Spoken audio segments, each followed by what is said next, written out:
Halo guys, selamat datang lagi di channel Aji Pratama guys. Jadi hari ini kita podcast bareng bersama Mas Tri Handoko guys ya. Oke guys. Jadi gini guys ya. Kita di sini mau membahas masalah PPKM.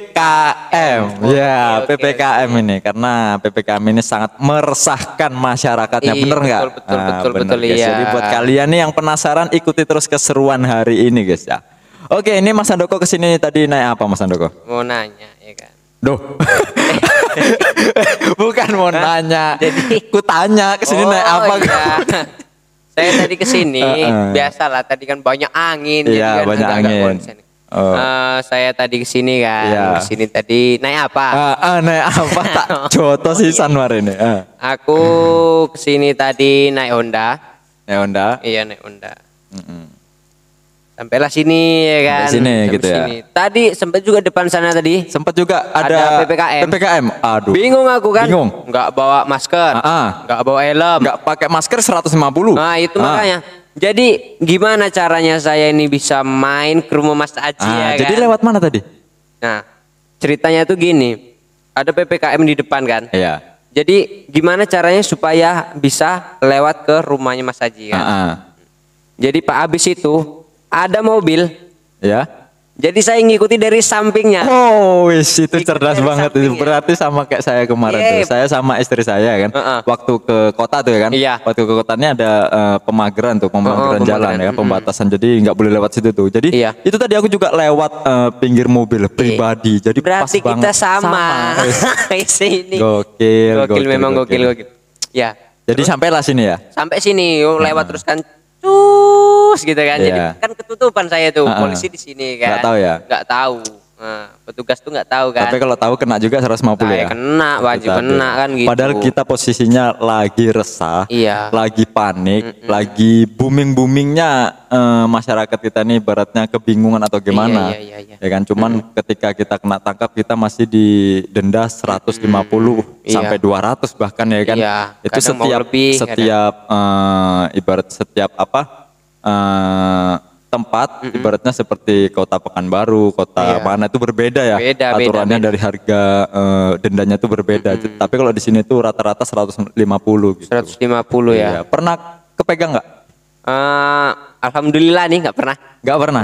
Alhamdulillah saya juga nggak pernah gitu. Tapi sering juga sih nggak pakai masker.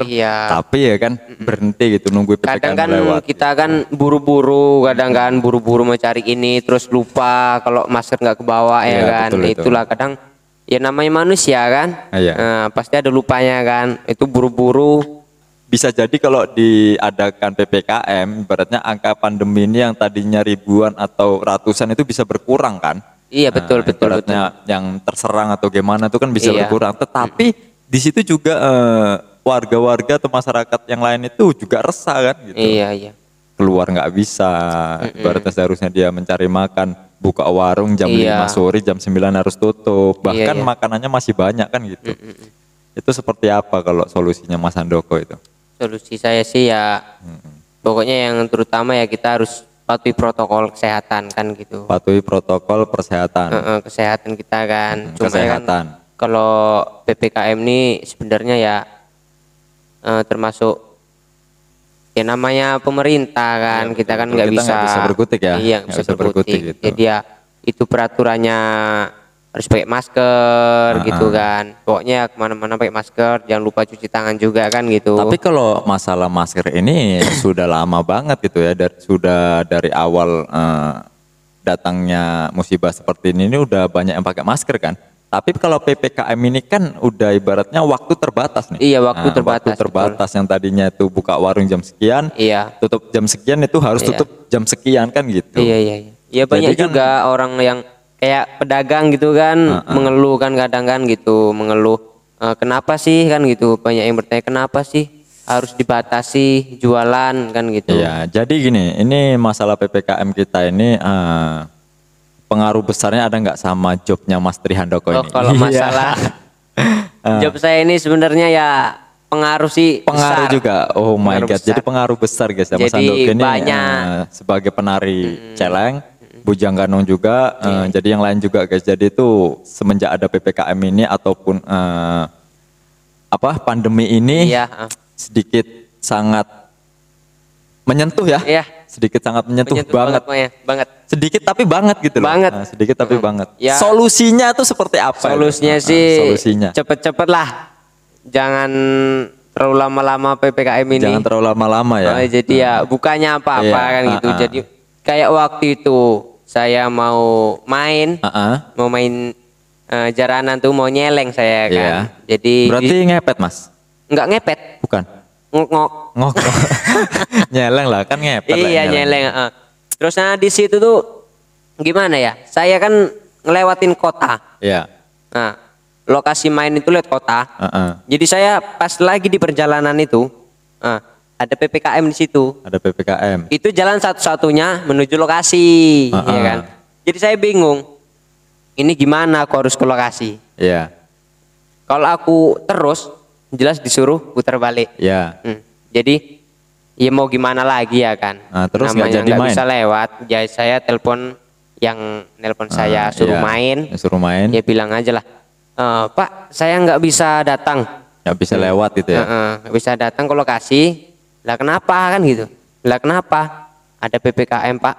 Nggak mungkin saya terjang terus. Kalau saya terjang terus, jelas saya nanti di stop di situ.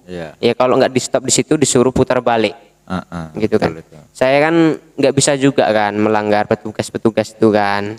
Nah, jadi ya pokoknya dari PPKM ini banyak yang saya batalkan. Banyak. Oh my God. Jadi semenjak PPKM ini banyak yang dibatalkan jobnya Mas Handoko nih ya. Jadi sangat menyentuh banget nih. Sangat. Penghasilan dari jobnya Mas Handoko gitu ya. Seharusnya 1 bulan ini tampil sekian, tapi banyak yang dibatalkan atau gangguan ya. Iya banyak. Jadi PPKM ini memang semua merata ya. Merata. Enggak hanya pengusaha ibaratnya online, pengusaha dagangan ataupun bisnis yang lainnya, itu sangat pengaruh besar gitu guys. Jadi kalau online pun yang dibilang di rumah aja, terus orang itu yang beli apa nggak menggunakan duit kan gitu. Tetap menggunakan duit. Iya. Ibaratnya mau keluar beli makanan gini-gini tapi jam sekian udah pada tutup karena PPKM kan gitu. Jadi penghasilan masyarakat kita ini ibaratnya udah termasuk sangat berbeda lah. Berbeda jauh dari tahun-tahun sebelumnya gitu ya.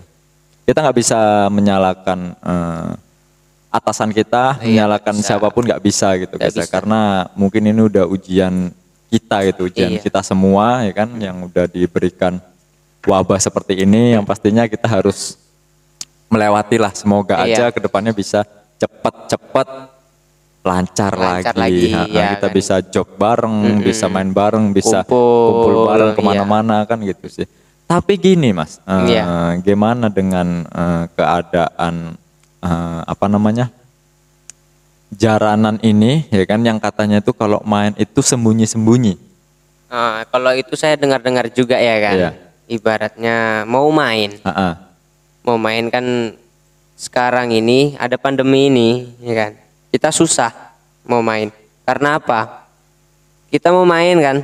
Ibarat orang berkerumunan kan nggak boleh. Nah, jadi kadang main cuma nggak ada informasi. Biasanya kan berarti gini, nggak ada meluaskan atau menyebar-nyebar berita itu nggak ada ya? Berarti langsung main gitu aja ya? Langsung main. Itu ketika ada ibaratnya komplotan seperti Satpol PP ataupun yang lainnya itu kan, itu gimana? Apakah dilanjut apa berhenti gitu? Iya, kalau itu kita harus matuhi juga dari petugas-petugas yang bertugas itu kan gitu.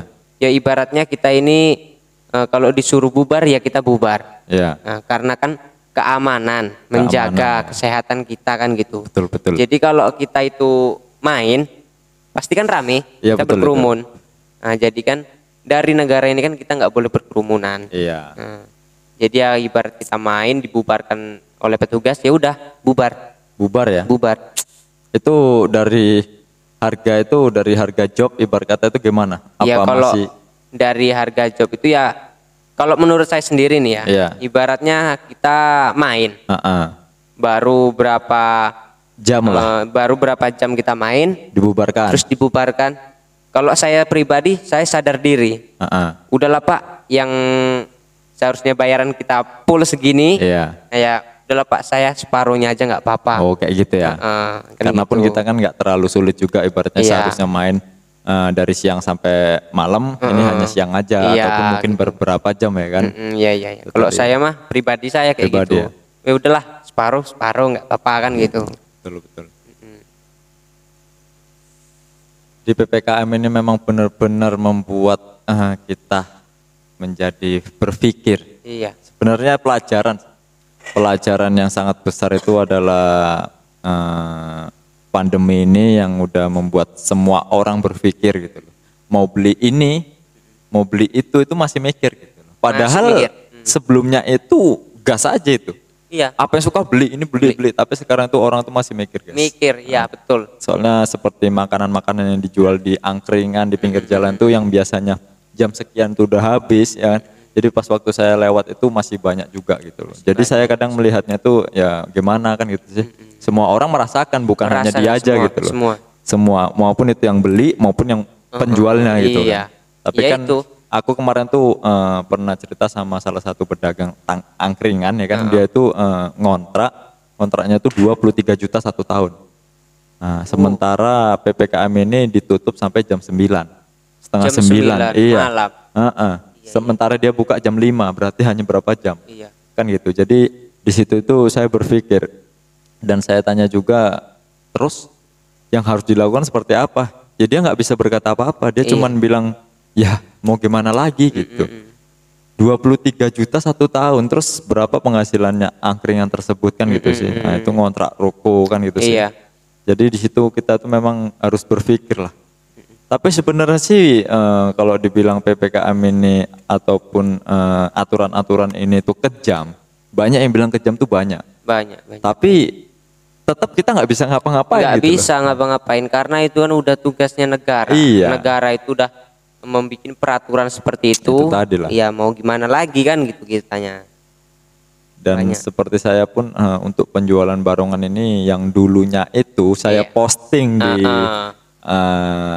YouTube 1 minggu itu nggak lewat 1 minggu, kadang nggak lebih 1 minggu pasti udah lenyap. Udah lenyap.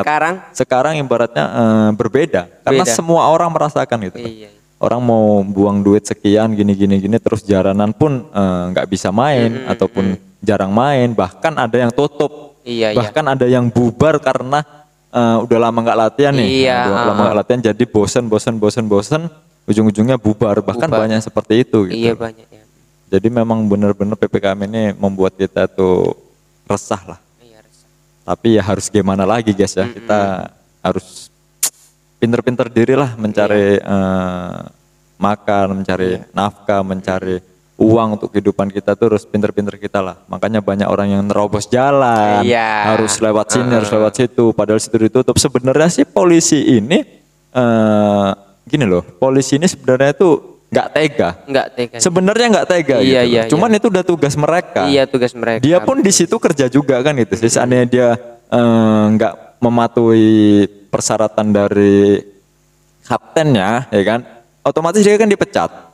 Nah, dipecat. Jadi gimana lagi? Sebenarnya dia tuh nggak tega mau jegat-jegat gini-gini, menyuruh orang ibaratnya tutup jam sekian. Tapi banyak sih yang cara-cara yang salah tuh banyak. Cara-cara yang salah dilakukan oleh atasan-atasan kita ini banyak yang salah gitu loh. Tapi ya semoga yang salah itu jangan kita tiru lah ya kan. Jangan kita tiru, sebagai besarnya itu pelajaran kita gitu. Jangan sampai kita seperti itu. Bahkan kita melihat video yang sudah aku lihat sebelum-sebelumnya itu nangis. Saya tuh nangis lihat video seperti itu. Kasihan lah kita melihat mereka pendapatan yang sekian untuk mencukupi anak-anaknya di rumah kan gitu sih. Cuman mereka nggak mikir gitu loh. Mereka nggak mikir, dan itu pun dari gerombolan-gerombolan seperti itu nggak semuanya sifatnya seperti itu. Yang ikut ini kadang dia itu pun mikir. Mikir. Cuman udah tugasnya mereka, jadi dia mau gimana lagi gitu. Nah, mau gimana lagi? Jadi kita tugasnya ya kan. Tugas dia gitu. Oke lah guys, jadi itu tadi pembahasan PPKM kita hari ini. Yang jelas itu pengaruh besar buat kita semua, nggak hanya pedagang, nggak hanya penjual, pembeli, semuanya itu sangat pengaruh besar gitu guys. Sangat pengaruh. Para seniman-seniman semua, terus ibaratnya pekerja keras yang sampai ngelembur atau begini, pulang malam berangkat pagi gitu kan, itu sangat ngaruh semua gitu. Ngaruh. Ya semoga kedepannya bisa hilang semua, normal kembali seperti biasa kembali kan. lah.